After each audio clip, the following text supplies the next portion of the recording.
Oi pessoal, eu sou a professora Simone. Na aula de hoje, de ensino religioso, nós vamos conversar e entender um pouquinho sobre o que é a teia da vida. Mas antes de entendermos sobre isso, vamos compreender um pouquinho sobre o que é a vida. A biologia, ela conceitua a vida lá no inicinho, quando acontece a fecundação do ovócito pelo espermatozoide. Já filósofos como Aristóteles e Platão, eles tentavam entender e conceituar o que é a vida. E diversas outras pessoas se propuseram a entender, mas basicamente muito sobre a origem da vida.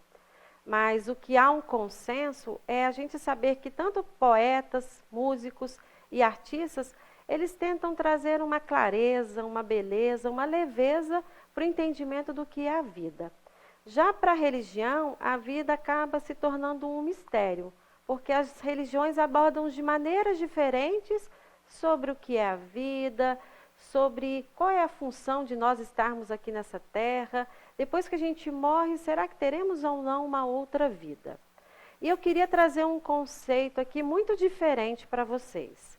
Existe um movimento ecológico mundial que foi fundado por um filósofo norueguês chamado de Arne Næss.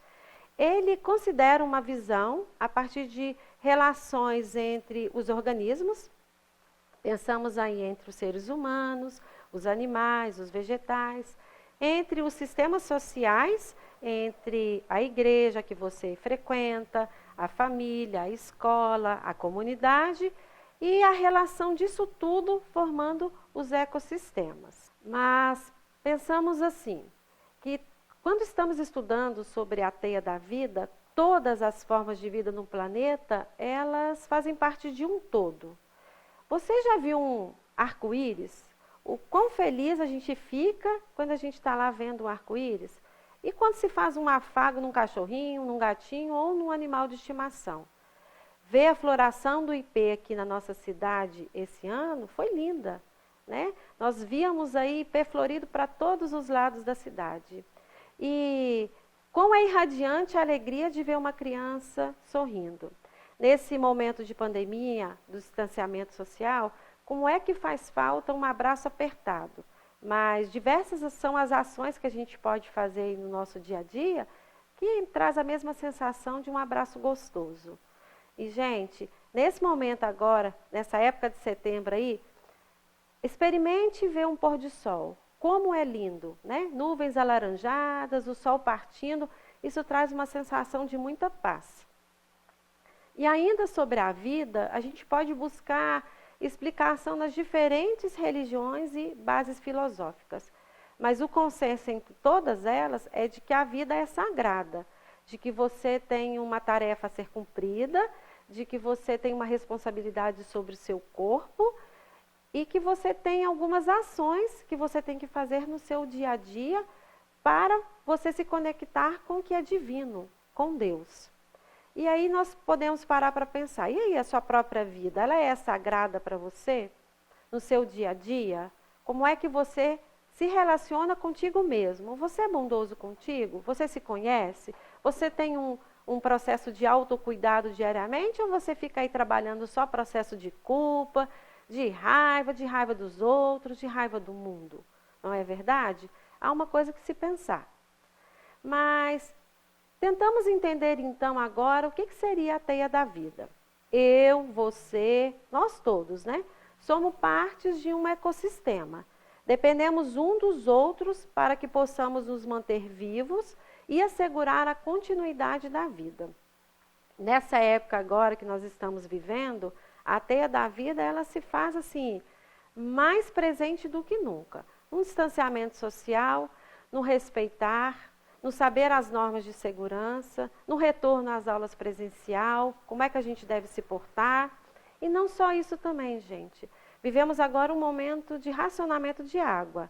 E nesse momento agora, a gente tem que pensar muito nas ações nossas corriqueiras. No tomar o banho, no lavar a louça, varrer ou não varrer o passeio com a torneira, eis a questão. Tudo isso nos faz colocar que nós não estamos isolados. Nós não podemos desperdiçar um bem tão escasso quanto água, né? Então a gente tem que fazer parte aí desse ecossistema. Então, fazemos parte aí da teia da vida. Nós temos o dever sagrado de respeitar e defender a vida quando pensamos na teia da vida. Pensamos no meio ambiente, não só em questões de água, questões de consumo consciente, questões da gente saber se realmente a gente está consumindo ou se a gente está sendo consumista quando a gente compra alguma coisa. A gente deve pensar também em se colocar no lugar do outro, servir o outro, saber o que o outro está precisando, porque lembre-se que a gente sempre transfere para o outro o que a gente tem aqui, ó, guardado dentro do coração. Então, se a gente tem bondade, transferimos bondade. Se temos amor, transferimos amor. Mas, infelizmente, se a gente também tem raiva, a gente acaba transferindo raiva. E não se esqueçam jamais de respeitarem o sagrado em vocês. E para isso, vocês têm que exercitar diariamente o autocuidado e o autoconhecimento. Eu gostaria também de trazer um conceito diferente aqui para vocês, que vocês vão despertar agora, nessa fase linda da adolescência, e vocês vão trabalhar por toda a vida de vocês. É mais ou menos como a gente colocar a vida da gente numa balança. E começa a pensar o que o outro quer de mim, mas o que eu realmente desejo. E diante disso vem a inteligência emocional, que é entender e administrar as suas próprias emoções e usá-las a seu favor. Ela pode ser aplicada na escola, no trabalho, na vida social, seja na comunidade que a gente pertence, na igreja, na família, entre outras situações. Ela é baseada em 5 pilares. A autorresponsabilidade é você ter responsabilidade sobre as suas emoções. E não dizer assim, eu fiquei bravo porque o outro me fez ficar bravo. Não, você ficou bravo porque você não teve uma percepção dessa emoção e acabou se descontrolando. Já a percepção é isso, é você saber que gatilho eleva ou diminui determinada emoção. O gerenciamento é você saber assim, se eu tive um gatilho que me deixou com raiva, o que eu tenho que fazer para amenizar isso? Eu saio da situação, não converso mais, inspiro e expiro para me tranquilizar e aí depois tomar determinada decisão. Já o foco, gente, é vocês terem a certeza do que vocês querem para a vida. E vocês começam a perceber isso nessa fase. E aí, independente do que os outros querem para você, o foco vai sempre no que você quer. Ah, eu quero ser jogador de futebol? Claro. O que eu preciso fazer para isso? Eu quero ser professora, eu quero trabalhar com ciência da computação. Na verdade, vocês podem ser o que vocês quiserem. É só vocês trabalharem as emoções, assim como o foco. E por último, colocar o plano em ação. O que eu preciso de fazer para me chegar lá? Estudar, me dedicar, ter paciência, ter controle das emoções, porque no meio do caminho, se as coisas derem erradas, vocês vão ter a percepção de que vocês precisam de se tranquilizar e achar novamente o caminho. O ano de 2020 que passou, e a gente pode dizer esse ano de 2021 que a gente está vivendo, nos mostrou quanto a vida humana é frágil e quão grande é a nossa vulnerabilidade perante uma coisa muito pequenininha, né? E não é nem visível aos olhos humanos, que é esse vírus. E a gente tem que pensar que alguns distúrbios, eles podem ter sofrido um gatilho durante essa pandemia, por conta do distanciamento social, por conta da gente ter deixado de ir na escola. E isso não é só entre vocês jovens, não. Entre os adultos também isso. Então, se atentem aos sintomas de alguns distúrbios emocionais, que são geralmente associados também aos adultos, tá? Falta de entusiasmo, energia ou motivação. Se seu rendimento escolar baixou consideravelmente, se está tendo problemas alimentares, se alimentando demais ou se alimentando de menos. Se atente também para insônia ou distúrbios de sono. Veja como é que está a sua autoestima. Se ela está baixa ou se você está tendo muito sentimento de culpa, isso também pode ser um distúrbio. Veja o seu nível de ansiedade sobre coisas corriqueiras do seu dia e até mesmo medo. Se você está tendo uma sensação de medo muito frequente. Veja também como é que está a sua inquietação, se você consegue ficar tranquilo em algumas situações. e até mesmo a sua irritabilidade.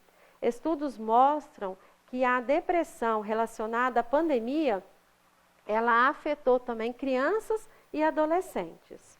Mas não é só de notícias difíceis e a serem trabalhadas que essa pandemia trouxe, né, gente? Como bem destacou um físico austríaco chamado de Capra, um livro que é chamado de Teia da Vida, quanto mais a gente estuda os principais problemas de nossa época, mais somos levados a perceber que eles não podem ser resolvidos isoladamente. A gente precisa sempre de trabalhar em coletivo. Fica uma dica aí, então, para ser trabalhada nesse mês de setembro, conhecido como Setembro Amarelo, que é o mês de valorização da vida. Se você se enquadrar dentro de alguma dessas situações de sintomas de distúrbio emocional, busque ajuda. Busque ajuda com sua família, busque ajuda na sua religião, converse mesmo com alguém e até mesmo na sua escola. E no mais, pessoal, a gente se encontra na próxima aula. Fiquem com Deus e gratidão.